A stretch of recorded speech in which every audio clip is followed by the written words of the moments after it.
La santé au naturel avec Olivier, notre naturopathe. Bonjour Olivier. Bonjour Hervé. Pour les personnes âgées, il y a plus en plus de difficultés à l'endormissement. C'est normal ? Oui, on va dire que c'est normal. Oui. En fait, oui, c'est encore une question d'auditeur. Merci aux auditeurs de nous envoyer leurs questions, c'est très intéressant. Donc là, oui, c'est une personne qui nous explique, je suis à la retraite, je me couche chaque nuit entre minuit et 2 heures du matin, car je n'ai pas sommeil avant. Le matin, je me lève entre 10 et 11 heures. Cela est-il bon pour mon organisme ? Donc, on va encore parler du sommeil. Effectivement, le sommeil est très important.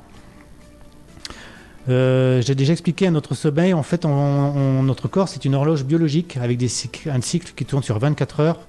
Et ce cycle est régulé, en fait, avec les variations de luminosité. Donc, notre activité métabolique varie tout au long de la journée et de la nuit. C'est-à-dire qu'on va rentrer un petit peu dans les détails. Pendant le sommeil, donc, notre hypophyse, une glande du cerveau, va sécréter une hormone, l'hormone de croissance, dont l'activité est anabolique. Ça veut dire que c'est une activité de construction. On synthétise des protéines, on va mobiliser les réserves lipidiques. Le soir, quand il fait nuit, le cerveau va synthétiser aussi de la mélatonine. La mélatonine, c'est une hormone qui va déjà synchroniser notre horloge biologique. Donc la mélatonine, on en reparlera, elle est intéressante. Mais c'est aussi une hormone qui est antioxydante puissante et elle va protéger les neurones. Elle va protéger les neurones de l'oxydation. Donc ça peut quand même être intéressant de préserver un peu mieux nos neurones. Et cette mélatonine va aussi stimuler notre système immunitaire. Donc c'est vraiment quelque chose de précieux. Et la mélatonine est sécrétée quand il fait nuit. Et le matin, notre horloge biologique, c'est une production de cortisol qui va déclencher le réveil. Donc vous voyez, en fait, toute la nuit, tout au long de ces 24 heures, il y a plein de choses qui bougent, qui changent dans notre corps. Et le cycle jour-nuit va être très important par rapport à ça. Le sommeil, donc c'est la santé, et on a 2 fois plus besoin d'un bon sommeil que de se nourrir. Vraiment, le sommeil, c'est quelque chose de vital. Dormir, c'est pas une perte de temps. Et il faut savoir que 17 heures sans dormir, si on ne dort pas pendant 17 heures, nos réflexes sont ralentis comme si on avait 0,5 g d'alcool dans le sang. Donc ça veut dire que le sommeil est important. Et donc par rapport à cet auditeur qui s'endort tard mais se réveille tard, du coup, au moins, c'est une personne qui dort suffisamment. Donc déjà, ça, c'est positif. Le rythme par rapport jour-nuit n'est pas complètement respecté, mais au moins, cette personne s'endort quand il fait nuit. Donc il y a une sécrétion de mélatonine qui va pouvoir se faire. Bon, c'est un peu tard pour la mélatonine, mais elle va quand même pouvoir se faire. Et donc, il va quand même avoir suffisamment de temps de repos dans la nuit. Alors, en fait, le problème de cette personne, c'est une difficulté d'endormissement. Son sommeil est juste décalé. Oui. Donc, ça veut dire qu'elle a juste du mal à s'endormir. Donc ça, il va y avoir plusieurs causes possibles qui va être intéressant d'étudier. Première cause, donc, on va parler de la mélatonine. Oui. La mélatonine, donc, c'est une hormone qui est fabriquée avec un acide aminé, le tryptophane. Donc, ça veut dire que si on est carencé en tryptophane, en acide aminé, donc en protéines, le corps va fabriquer moins de mélatonine, et la mélatonine, c'est elle qui déclenche l'endormissement. Donc peut-être que juste une petite carence en tryptophane ou donc consommer des aliments riches en tryptophane va aider à mieux s'endormir. Une autre cause possible de cette difficulté d'endormissement, ça peut être de l'anxiété, ça peut être du stress, ça peut être aussi un état dépressif. Donc là aussi, il va y avoir des possibilités en naturopathie pour agir et donc faciliter à gérer ça mieux. Il y en a un, c'est les écrans. Tu en parles, qu'ils soient de télé, de portable, d'ordinateur, c'est la lumière bleue. Exactement, c'est la 3e cause que je voulais citer, donc c'est socio-culturel, télévision, les vidéos, les ordinateurs. En fait, cette lumière bleue, on va en fait de diminuer notre synthèse de mélatonine. Donc tant qu'on est sur un écran bleu, surtout si on a du mal à s'endormir, on fabrique moins de mélatonine et du coup on a plus de mal à s'endormir. Donc ça veut dire qu'une solution simple, c'est d'éteindre la télévision, d'éteindre les écrans 1 heure, 2 heures avant d'aller se coucher, pour justement que le corps puisse fabriquer normalement sa mélatonine et qu'on puisse retrouver notre rythme normal. Bon, bien sûr, ça ne va pas forcément se faire du jour au lendemain, ça ne va pas forcément suffire en faisant que ça, mais ça va être une des pistes à explorer. Une autre cause possible d'une difficulté d'endormissement, ça peut être aussi le mode de vie. C'est-à-dire un mauvais matelas, par exemple, ou la température de la pièce qui ne convient pas, ou l'oxygène, il n'y a pas assez d'oxygène, la pièce n'est peut-être pas assez bien aérée, ou on ne s'est pas assez oxygéné dans la journée. Donc ça vient sur la cause suivante, c'est la sédentarité. Comme je dis toujours, le corps, c'est une machine qui est faite pour bouger. Si on ne bouge pas assez, ça marche moins bien. Donc la sédentarité va être une cause d'un mauvais sommeil. Encore une autre cause possible, ça pourrait être une intoxication aux médicaments, un excès de café, de thé, d'alcool. Donc tout ça, tous ces excitants, ça va aussi diminuer la qualité du sommeil. Les boissons énergisantes, mais ça on fera une chronique là-dessus. Tout à fait, on va faire une chronique parce que là il y a beaucoup à dire sur ces boissons. Alors Olivier, face à tout cela, est-ce qu'il y a des solutions? Alors oui, en naturopathie, on va pouvoir proposer des solutions. Et donc je vais pouvoir vous en proposer comme ça plusieurs à l'antenne. La première, ça va être déjà de veiller à l'aération, à l'humidité, la température de la chambre. Cette température doit être entre 16 et 20 degrés. Donc quand on est en été, c'est la canicule, c'est pas toujours facile, mais quand même veiller à surveiller la température de la maison et de cette pièce en particulier. Ça revient à dire qu'on dormirait mieux l'hiver que l'été. On a moins chaud. Donc oui, quand on a trop chaud, le sommeil va être de moins bonne qualité. Il va être aussi important dans la chambre qu'il fasse noir, qui est vraiment le noir le plus total possible. S'il y a un petit peu de lumière qui rentre, la synthèse de mélatonine va être moindre. Donc vraiment, voilà, déjà la chambre, la couleur des murs aussi. Il faut une couleur des murs qui va pouvoir être propice au sommeil. Donc une rouge vif. Voilà, exactement. Avec du rouge vif, ça stimule, donc ça ne va pas être propice au sommeil.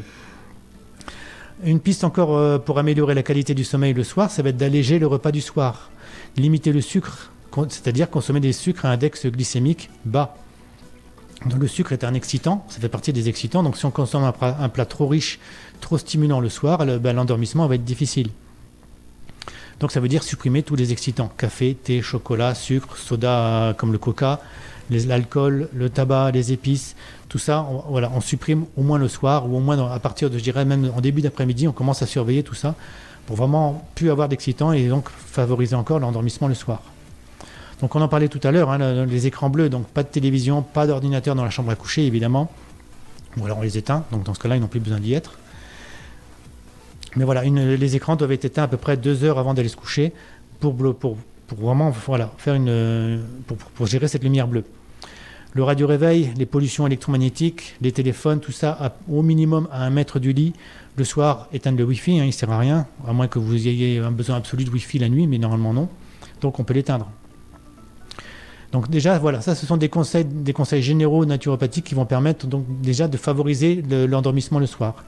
Après, il va y avoir aussi des pistes nutritionnelles. Donc on revient encore sur l'alimentation. Et on va encore parler de 2 minéraux dont on parle presque à chaque chronique aussi. Le premier, c'est le zinc, très important aussi pour le sommeil. Le zinc, on va le trouver dans les huîtres, dans le germe de blé, dans le sésame, dans les graines de courge faciles à consommer, dans les champignons. Les graines de courge, moi souvent, je les mixe, on les consomme en poudre. Dans les lentilles? Pardon? Dans les lentilles? Par exemple, oui, ou dans une soupe, ou dans une compote, on peut, après on met un petit peu de poudre. Je parle toujours des lentilles parce que c'est vrai que c'est un légume qui est très mal perçu et très oublié. Oui, et pourtant c'est un légume précieux, plein de protéines végétales, donc vraiment, vraiment précieux. Donc le zinc, très précieux pour l'endormissement. Et le deuxième dont on parle tout le temps, c'est le magnésium. Le magnésium, on en a tous besoin. On le trouve dans le cacao, les châtaignes, artichauts, épinards, poissons, tournesol, bananes, figues, abricots secs, panais, potirons, haricots verts, pommes de terre, patates douces. Donc ça peut être des aliments à consommer le soir. Peut-être pas le cacao, parce que le cacao va quand même être un peu stimulant. Mais des épinards, de la banane, de la figue, tout ça va être des aliments qui vont apporter du magnésium et qui vont contribuer à se détendre, donc à gérer peut-être des angoisses, de l'anxiété, et du coup à favoriser le sommeil. Et aussi à mieux gérer le stress, évidemment. Encore un nutriment précieux pour l'endormissement, pour avoir un sommeil de qualité, ce sont les vitamines B. Les vitamines B, on va les trouver dans la spiruline. Spiruline, j'en parle aussi assez souvent, algues vertes, d'eau douce, qu'on trouve en comprimé, c'est la façon la plus facile de la consommer. On trouve ça en magasin bio, 1-2 comprimés à prendre dans la journée. Ça va apporter vraiment plein de vitamines B, mais aussi des minéraux, donc vraiment précieux la spiruline. La levure de boulanger, on en a parlé récemment encore, c'est plein de vitamine B. Le tournesol, le germe de blé, le pollen frais, banane, ail, avoine, tout ça, source de vitamine B. Donc, à privilégier. Et j'en parlais au début de cette chronique, un acide aminé, le tryptophane qui permet au cerveau de fabriquer la sérotonine et la mélatonine, donc les hormones du bonheur, et la mélatonine, hormones qui aident à l'endormissement. Donc tryptophane, si on est carencé en tryptophane, ça va forcément avoir un impact sur notre qualité de sommeil. Le tryptophane, vous allez le trouver dans les œufs, dans le poisson, les bananes, les amandes, les noix de cajou, la levure de bière. Vous noterez que la levure de bière, on en parle souvent. La viande et le riz complet. Donc, comme ça, donc, ces aliments dont on parle régulièrement, comme la levure de bière, on appelle ça des super aliments. Ce sont des aliments qui contiennent plein de choses qui sont bonnes pour beaucoup de choses importantes pour notre bon métabolisme. Donc, à consommer régulièrement, la levure de bière, important. Sans modération, et c'est bon pour l'organisme. Voilà, exactement, ça va apporter plein de bonnes choses. Olivier, pour les auditeurs et auditrices qui désirent te consulter, tu peux me dire où sont situés et à quelle adresse tes cabinets ? Oui, tout à fait. J'ai donc 2 cabinets. Le premier à Noyon, il est au 8 rue de l'Évêché, c'est à côté de l'hôtel de Cèdre, sur le côté de la cathédrale. Et le second, c'est à la maison médicale à 5 Place Choiseul à Compiègne, sur le cours Guinemer. Je suppose que justement, il faut prendre rendez-vous par téléphone pour que tu puisses tout à fait. être présent lors des consultations. Le plus simple, oui, c'est de nous contacter par téléphone. C'est le 06 28 05 72 44. Alors sur Noyon, tu consultes quel jour ? Alors le Noyon, j'y suis le lundi, tous les lundis. Et sur Compiègne, c'est du mercredi, jeudi, vendredi, samedi, toute la fin de semaine en fait. Tous les renseignements que tu donnes dans cette chronique, on retrouve tout ça sur ton site internet. Et on peut prendre aussi rendez-vous pour te consulter sur Compiègne ou sur Noyon. Oui, absolument. Il y a un formulaire de contact sur le site naturopathe-noyon.fr, donc on peut me contacter par là.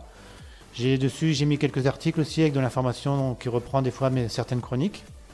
Donc vous pouvez compléter vos informations en allant sur le site, tout à fait. Sans quoi, tu as une adresse mail ? Alors l'adresse mail, oui, tout à fait. C'est contact@naturopathe-du6, donc le -o, noyon.fr. On peut te voir sur Facebook ? Alors, il y a une page Facebook, tout à fait. Pour me trouver sur Facebook, c'est Olivier Villemin, naturopathe. Mais sinon, vous avez un lien en haut du site internet avec l'accès à la page Facebook et aussi l'accès à la page Instagram. Voilà, donc on pourra aller directement sur ta page Instagram via ton site. Exactement. Tu consultes à domicile ? Ça peut arriver, mais ça reste vraiment pour les exceptionnel. cas Voilà, pour les exceptionnels. cas, voilà, exactement. Les personnes qui peuvent vraiment pas se déplacer, ça peut arriver exceptionnellement. Alors tu rappelles ton numéro de téléphone ? Oui, le 06 28 05 72 44. Olivier, qu'est-ce que je peux te souhaiter ? Un bon week-end ? Oui, je te remercie. Et n'oubliez pas, prenez bien soin de vous, c'est important. Il faut d'abord prendre soin de vous pour pouvoir prendre soin des autres après. Mais vous êtes la priorité.